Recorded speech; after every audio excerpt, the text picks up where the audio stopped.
I am so proud of today's project. Let me show you exactly what I did. First, I started off with these 2 pieces of wood that I got from Lowe's. The wood measures in 1/2 inch by 2 inches by 4 feet. So I taped these 2 pieces together so that I can make only one cut. Now, once I have these together, I went ahead and measured and found the middle mark, and that mark is 24 inches. Once I have it marked and measured, measured and marked, now I went ahead and took it to my handsaw and I just cut this right in half. So after I have cut this wood in half, of course, I no longer have 2 pieces, I now have 4 pieces, and this will give us 2 of our decorative wall decor pieces. So once that's done, now I want to bring in these 2 shorter pieces of wood that I found at the Dollar Tree, and you guys, I was amazed at how this just matched up perfectly with the wood that I already had. So once I have taken all of the labels, taped everything off of the wood, now it's time to start assembling the frame. So to assemble the frame, what I did was I took 2 of my shorter pieces of wood and 1 of my longer pieces. I took some hot glue and I went ahead and glued the 2 shorter pieces to either end of the long piece first. Then I went behind it with my drill, and I took the drill and made pilot holes. And I made the pilot holes because I want to take these 1-inch wood screws and I want to screw these in to give me a nice secure hold. So once I have these 3 pieces together, now I'm going to take my other longer piece of wood and I'm going to go ahead and do the same steps of using my hot glue, my drill, and my screws. So once I have the whole frame completely assembled, I just simply took some acrylic paint and I mixed it with a little bit of water, and I made myself my own custom stain. But you can use whatever stain you choose, whatever color you would like, whatever medium, is totally up to you. As I always say, take the project and make it your own.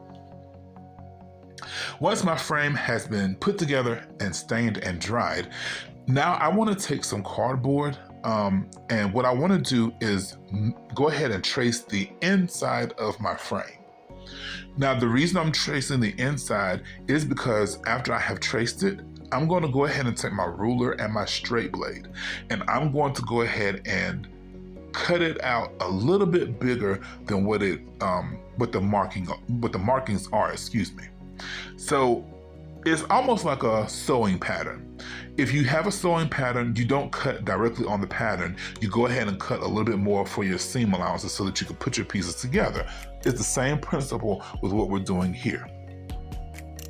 Now, you guys, me personally, I don't like to use scissors when I'm cutting out cardboard or when I'm using a foam core. And by the way, you could totally use foam core from the Dollar Tree or from whatever craft supply store you choose to get it from. But I'm just using this cardboard because I had it laying around. But I like to use a straight blade and a ruler because it gives me a much nicer, precise, clean cut versus using my scissors where it just like crushes the cardboard and the foam core board. So now that I have this piece of wood cut out, cardboard cut out, now I can go ahead and bring in my self-adhesive tiles from the Dollar Tree. And you guys, when I saw this blue and white, I fell in love with it because it really reminds me of like the old time colonial days, because like I'm a history buff, love history. So that's what it really reminded me of. And I also love how vibrant that the pattern is and the colors. Absolutely love it. So I'm going to go ahead and take 2 of these self-adhesive tiles from the Dollar Tree. And what I did was I found the middle. You see the middle? I pointed at those 2 outer lines. And this is going to help us to let the very middle of these 2 tiles be the face of our project. So what I did do first was I went ahead and trimmed away that little thin white border that's on each side of it. I trimmed away one side on each of those tiles so that they could kiss right up against each other.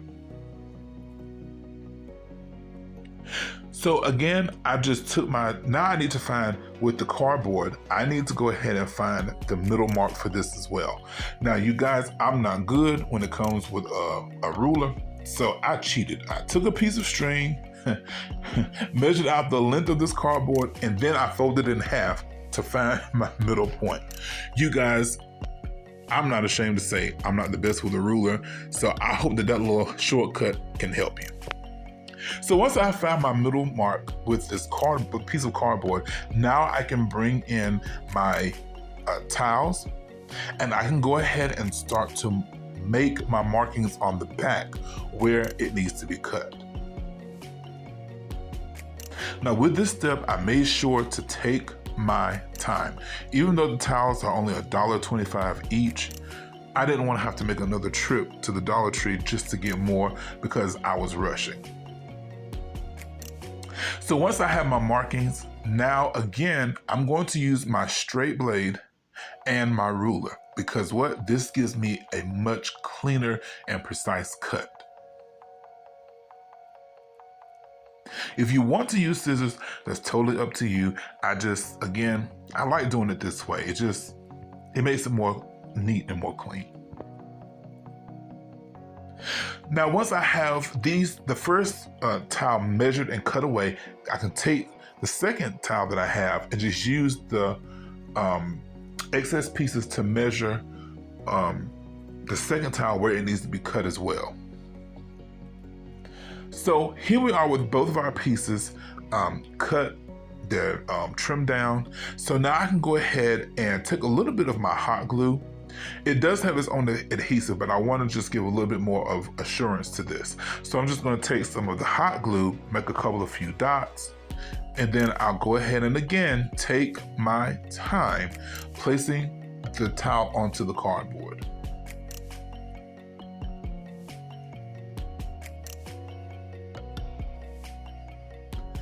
Now, once you have cut these tiles, you will find that the backing and the front, they will kind of separate, but you can always take like a glue stick and just put a little glue in there, maybe some double-sided tape on the inside, just to make sure that it is secure.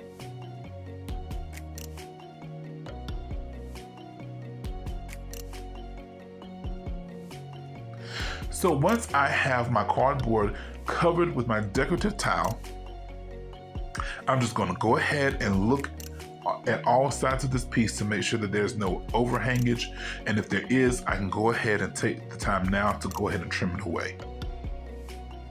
So now that we have this done, now I can bring in my frame, and here is the reason why we cut a little bit of overhead when we were cutting out the cardboard. So now I can take my hot glue, and now because of that little bit of overhang that we cut with our cardboard, we can go ahead and take that and adhere it to our frame. And I'm using hot glue as well as my Fabri-Tac glue. I love Fabri-Tac adhesive because it dries clear, it does not cloud up on you if you're using glass, and it dries very fast and it's very secure. So once I have my placement, now I'm just going to apply some pressure to this.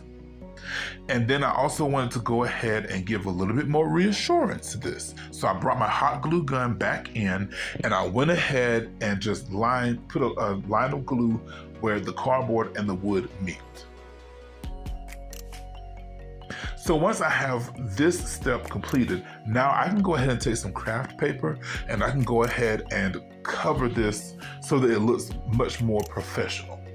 Now, if you don't want to use cardboard for your back, with the backing of this, you could always use your signs from the Dollar Tree, or you can go to your local like Lowe's or Home Depot and get some of the thinner sheets of wood and use that as well. So now I want to go ahead and attach these crates to the front of my project. I'm taking 2 of these crates and I'm just going to just hot glue these 2 pieces together, and then I will attach it at the bottom of my frame.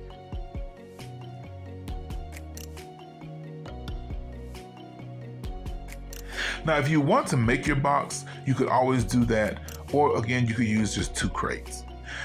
So to attach these, I just simply took, again, some hot glue and some Fabri-Tac adhesive, and I just went ahead and laid the foundation of that.